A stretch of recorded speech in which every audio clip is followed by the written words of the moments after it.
Glenn Youngkin will join us in just a moment here on the show. But first, we wanted to go, as we always do, and for good reason, to Brit Hume. He is Fox News' senior political analyst. He joins us now. Brit, thanks so much for coming on. Last night, as you were assessing what might happen in this race, you said if McAuliffe loses, this is a massive story. Do you still feel that way, and if so, how big? Oh, yeah, I do, Tucker. It was obviously a broadly based protest vote against what Democrats see going on in Washington. And it was also a very well-engineered campaign by candidate Youngkin himself, who positioned himself as an obvious alternative, as a completely acceptable alternative to the Democrat McAuliffe, one who did not seem an extremist. He didn't seem a Trumpist. He didn't carry any of the baggage that can hold Republicans back. And the voters said, okay, and they accepted him. And huge upset, one that was not forecast until only recent days. Very skillful campaign by a novice candidate. Big hill to climb. He climbed it. What's interesting, though, is that he didn't run on tax cuts. I think that was a feature of his platform. But he ran on what we are told are the divisive social issues, critical race theory, what our kids are taught. I mean, he went right to the things that people talk about on social media, and he won on that. What does that tell you? Well, it tells you one thing, and that is that there's an argument about this whole question of critical race theory in this particular political race. And on one side, and you're hearing it, I heard it all day today, I saw it everywhere.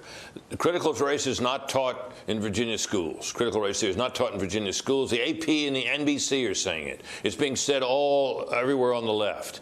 In fact, however, there is ample evidence that critical race theory very much influences and is injected into what is being taught in those schools. And these parents knew that. They came to know it. It may have had something to do with the kids being at home during the pandemic and the kids getting the parents getting a closer look at what their kids were learning.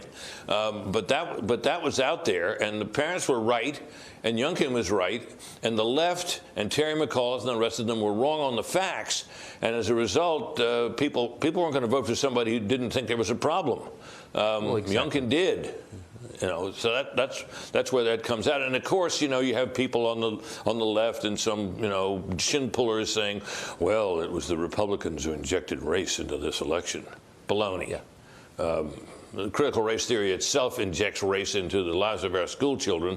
It should never have any influence, let alone being taught. Now people say, you could say technically, Tucker, it's not being taught in the sense that, volumes have been written on critical race theory, and it's not been handed out as a textbook. But its influence and its tenets are in those schools. I've never figured out what critical race theory is, to be totally honest, after a year of talking about it. They're teaching that some races are morally superior to others, that some are inherently sinful and some are inherently saintly, and that's immoral to teach that because it's wrong. That would be my view. Well, and I think most voters' view. What's also wrong about it, Tucker, is that it rests on this idea that racism and racial discrimination permeates the experience of citizens in America, that we are inherently and almost incurably racist, and that it influences everything, and that it sees the world through that prism. It's misguided, to say the very least, and people have had enough of it. No doubt about it in my mind.